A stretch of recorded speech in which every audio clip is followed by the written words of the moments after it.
Hello students, हमारी question series में आपका स्वागत है। कंपटीशन की जो हमने सीरीज़ चला रखी है उसके अंदर ये क्वेश्चन नंबर 39 है। जेई एडवांस 2010 का ये क्वेश्चन है। क्वेश्चन में बच्चों क्या है, एक इंक्लाइन प्लेन है, थीटा एंगल पे इंक्लाइंड है, उसके ऊपर एक ब्लॉक है जो रखा हुआ है। उस ब्लॉक के ऊपर है जो बच्चों एक अपवर्ड फोर्स अप्लाइड हो रहा है P, करेक्ट। और हमको पता है ब्लॉक के ऊपर एक ग्रेविटेशनल फोर्स ऑलरेडी एक्ट करता है W = mg वेट। अब उसके ऊपर है जो बच्चों ये P जो है इसको वेरी करवाया जा रहा है, इस फोर्स को वेरी करवाया जा रहा है। P varied from P1 = mg into sine theta minus mu cos theta to P2 = mg into sine theta plus mu cos theta. The friction force F versus P graph will be. आपको है जो friction force और है जो applied force P का graph plot करना है। Understand? Question क्या है बच्चों, ब्लॉक रखा हुआ है, थीटा पे इंक्लाइनेशन है इसका, इंक्लाइन प्लेन का, करेक्ट। इसके ऊपर एक अपवर्ड फोर्स P अप्लाई किया जा रहा है बच्चों। Force will act always upwards. कौन सा? ये अप्लाइड फोर्स है, एक्सटर्नल अप्लाइड फोर्स है, करेक्ट। इसके ऊपर एडिशनली है जो ये ग्रेविटेशनल फोर्स एक्ट करता है डाउनवर्ड डायरेक्शन में mg, करेक्ट। अब आपको इसको है जो कुल मिला के स्टेशनरी रखना है, थ्रू आउट इसको स्टेशनरी ही रखना है।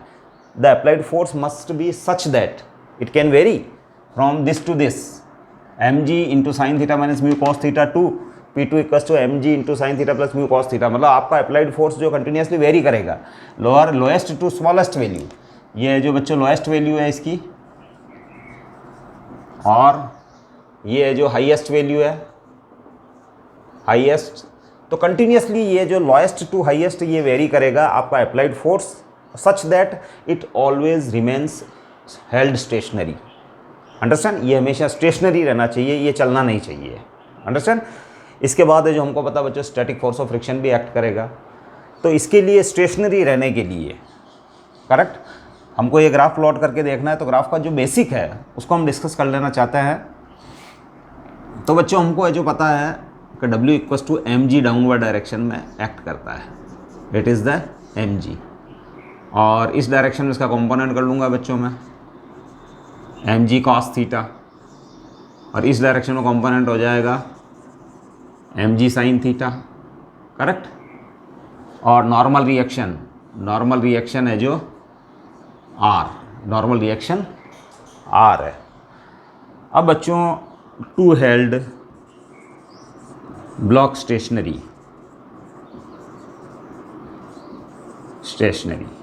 ब्लॉक को स्टेशनरी रखने के लिए इसके ऊपर है जो ये कह रहा है कि अपवर्ड फोर्स की डायरेक्शन को आप पॉजिटिव लीजिए। The block of mass m is placed on an inclined plane of angle theta. The coefficient of friction between the block and plane is mu and tangent theta is greater than mu.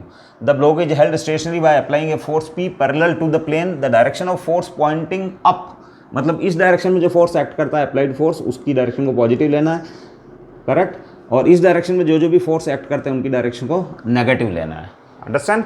फिर आपको graph plot करके बनाना है static force of friction और P के बीच में graph. तो to held block stationary, correct, block को स्टेशनरी रखने के लिए अप्लाइड फोर्स अपवर्ड, करेक्ट। इसके बाद एक फोर्स है बच्चों, मैं parallel to the plane forces की बात कर रहा हूँ, मैं इसके along parallel to the plane के अलोंग है जो फोर्सेस की बात कर रहा हूँ। तो ये P अप्लाइड फोर्स है, करेक्ट। इसके बाद mg sin थीटा डाउनवर्ड है, करेक्ट, और वो नेगेटिव डायरेक्शन रहेगी माइनस mg sin थीटा। और फ्रिक्शन फोर्स भी इसमें एक्ट कर सकता है, स्टैटिक फोर्स ऑफ फ्रिक्शन, और उन सब का वेक्टर सम क्या होना चाहिए? 0 होना चाहिए। ये वेक्टर रिलेशन है बच्चों, P upward, mg sin theta downward, और plus F what we need, whatever it's requirement. ये जो स्टैटिक फोर्स ऑफ फ्रिक्शन है, ये तीनों फोर्स मिलके इनका वेक्टर सम क्या होना चाहिए? 0 होना चाहिए। अंडरस्टैंड? अब जो डिफरेंट केसेस के अंदर है जो स्मॉल f की वैल्यू डिफरेंट होगी लेकिन ब्लॉक स्टेशनरी रहेगा। तो इस इक्वेशन को देखने से ऐसा पता चलता है, अगर इसको सॉल्व करें तो F = हो जाएगा -P plus mg sin theta, correct.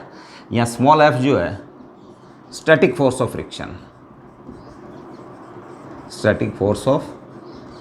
Friction है। अंडरस्टैंड? तो बच्चों ऑब्वियसली है जो अगर एफ और पी का ग्राफ प्लॉट करना हो तो ये इक्वेशन है जो बच्चों स्ट्रेट लाइन इक्वेशन आ रही है, straight line, correct, with negative slope, slope tangent theta equals to -1, understand, tangent theta -1, that is theta equals to 90 + 45 135, theta है जो 135 आ रहा है।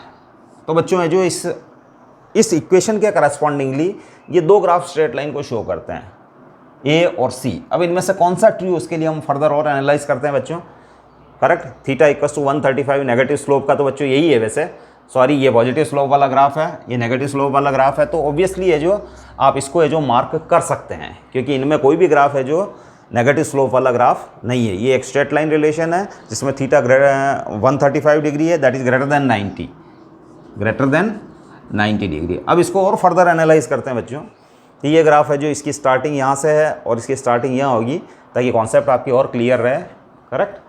तो बच्चों लेट स्टार्टिंग में है जो ये mg sine theta greater than p है, लेट केस 1 ले रहा हूँ मैं इसको, mg sine theta greater than p। अगर mg साइन थीटा आपका ज़्यादा है और p स्मॉल है बच्चों, क्योंकि p की वैल्यू है जो स्मॉलेस्ट टू हाईएस्ट वेरी कर रही है बच्चों, ये स्मॉलेस्ट और ये हाईएस्ट, करेक्ट। तो बच्चों आपका जो ये ब्लॉक है ये इस डायरेक्शन में स्किड होने की टेंडेंसी रखेगा, करेक्ट।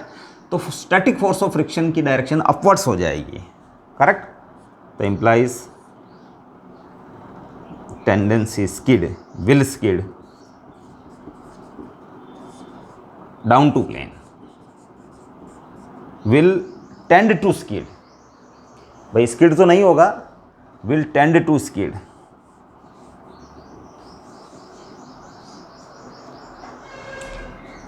या यूं लिख दूं विल हैव टेंडेंसी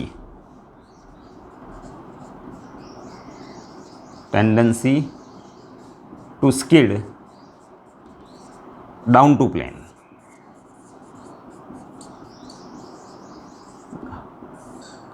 इसकी है जो डाउन टू प्लेन स्किड होने की टेंडेंसी रहेगी। तो इम्प्लाइज एफ जो कि स्टैटिक फोर्स ऑफ फ्रिक्शन है, स्टैटिक है ना, विल एक्ट है ना अप टू प्लेन, इधर एक्ट करेगा, अप टू प्लेन करेगा।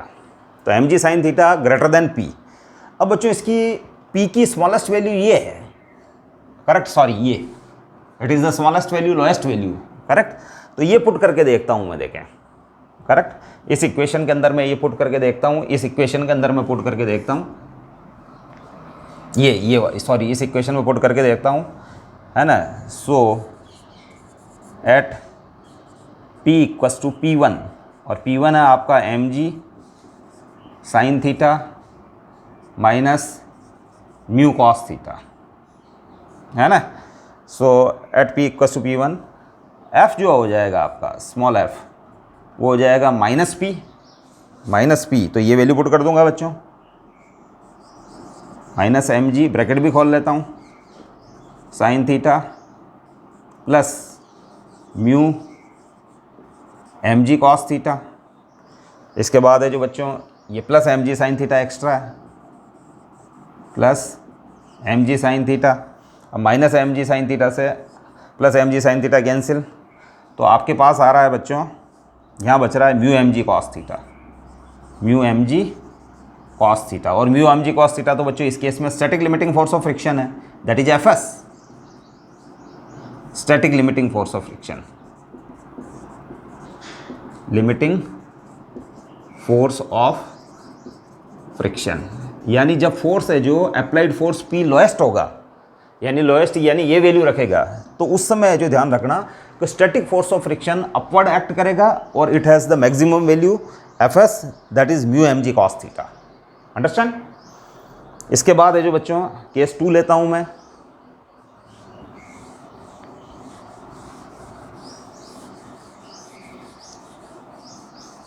स्टैटिक फोर्स ऑफ फ्रिक्शन है जो mu mg cos theta and it has positive value, ये बच्चों क्या है, पॉजिटिव है, पॉजिटिव। तो बच्चों ये P1, ये इस वाले पॉइंट की बात हो रही है। इस जगह जो लिखा होगा, इस जगह वो ये वैल्यू लिखी होगी बच्चों, मतलब mu m g cos theta इस जगह लिखी होगी। इस पॉइंट के करस्पॉन्डिंग जो force of friction, static force of friction act करेगा वो यहाँ लिखा होगा और वो इतना लिखा होगा, mu m g cos theta. Understand? Now we will discuss case 2।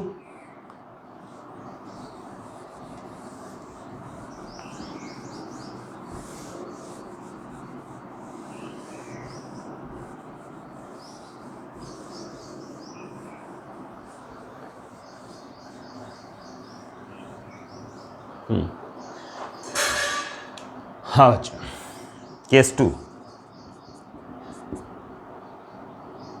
if P equals to P2, if applied P,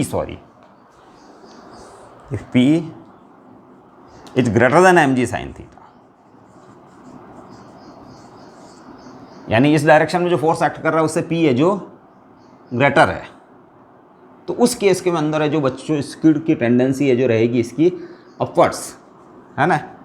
have then block have tendency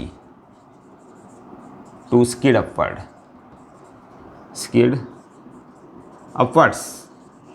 that is up to plane। Block skid नहीं होगा बच्चों, लेकिन उसकी skid होने की tendency होगी, correct. तो फिर है जो फोर्स ऑफ फ्रिक्शन की डायरेक्शन डाउनवर्ड हो जाएगी बच्चों। फोर्स ऑफ फ्रिक्शन की डायरेक्शन क्या हो जाएगी, क्योंकि जो P है जो mg sin थीटा से ज़्यादा है, तो इसका मतलब है जो नेट फोर्स जो है P minus mg sin theta upwards act करेगा। तो बच्चों अप्लाइड फोर्स हो गया P minus mg sin theta, तो फिर है जो स्किड होने की टेंडेंसी है जो अपवर्ड्स रहेगी, तो static force of friction action में आ जाएगा। और अगर स्टैटिक फोर्स ऑफ फ्रिक्शन की requirement static limiting force of friction से कम है तो it will held stationary. Understand? तो फिर है जो बच्चों उस कंडीशन के अंदर है जो tendency skid upwards up to plane, है ना। And if P equals to P2, P2 है आपका mg sin theta plus mu cos theta, तो उस कंडीशन के अंदर बच्चों इस इक्वेशन के अंदर वैल्यू पुट कर दें तो स्मॉल f इक्वल्स टू हो जाएगा आपके पास माइनस P जो कि P2 है, तो ये minus mg sin theta, bracket भी ओपन कर रहा हूँ, minus mu mg cos theta, इसके बाद एक्स्ट्रा mg sin थीटा और plus mg sin theta, mg sin theta से mg sin थीटा कैंसिल, ये हो रहा है बच्चों minus mu mg cos theta. यानी अगेन है जो माइनस fs आ रहा है, static limiting force of friction. Understand? मतलब अपवर्ड फोर्स भी है जो आपने इतना अगर P2 के इक्वल्स टू अप्लाई कर दिया तो उस समय जो फोर्स एक्ट कर रहा है वो downward, force of friction act कर रहा है वो डाउनवर्ड एक्ट कर रहा है, और उसकी value limiting force of friction यानी minus mu mg cos theta के इक्वल्स टू, और माइनस वाला साइन ये बताता है कि फोर्स ऑफ फ्रिक्शन की जो डायरेक्शन है वो डाउनवर्ड हो जाएगी। अंडरस्टैंड? वो डाउनवर्ड रहेगी, यानी ब्लॉक आपका इस कंडीशन में भी मूव नहीं करेगा। अब केस 3 ले रहा हूँ बच्चों में, केस 3।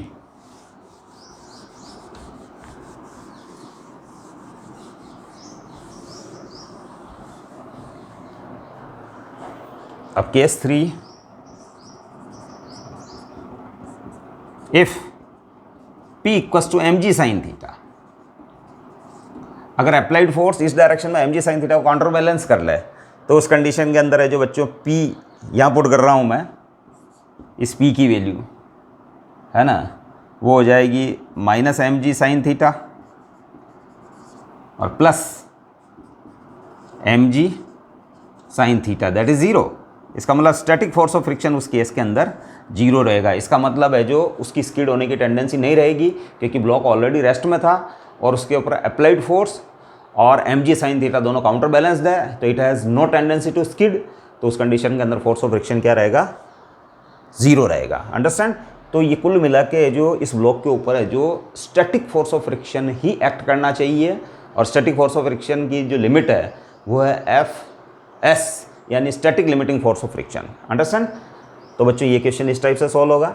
इनिशियली अगर जल्दी सॉल्व करना हो तो यहीं से ही सॉल्व हो जाता है बच्चों। नेगेटिव स्लोप की वजह से इसका जो ये थीटा ग्रेटर देन 90 आ रहा है, थीटा ग्रेटर देन 90 आ रहा है। तो ऑब्वियसली ये जो 4 ग्राफ्स के अंदर है जो ये 2 स्ट्रेट लाइन है, लेकिन है जो इसके अंदर थीटा ग्रेटर देन 90 है, करेक्ट। एक्स एक्सिस पे पी लिया है उन्होंने अप्लाइड फोर्स, तो एक्स एक्सिस की पॉजिटिव डायरेक्शन के साथ जो एंगल बनता है वो अगर ग्रेटर देन 90 है तो इस केस के अंदर है जो ये स्ट्रेट लाइन इस टाइप से दिखेगी।